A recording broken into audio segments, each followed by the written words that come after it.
Ular seni chalg'itishyapti. Aslida haqiqat shundaki, senga maktab, institut, kollej bular hammasi senga bilim emas, seni boshqaruvchi, ya'ni qoidalarga bo'ysunuvchi qilib tarbiyalaydi.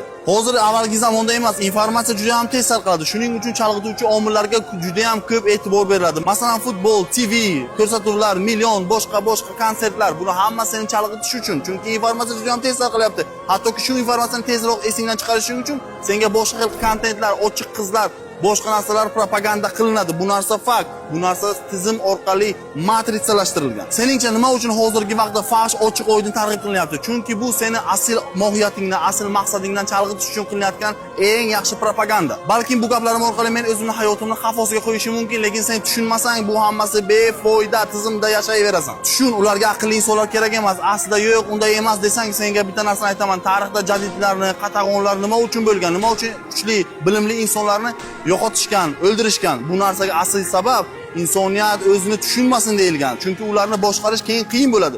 Shu uchun dunyoda musulmonlarni yo'qotishga qaror qabul qilingan. Chunki dunyoda Allohga ishongan insonni boshqarish qiyin. Drinking dope turned me to a superhero, yeah.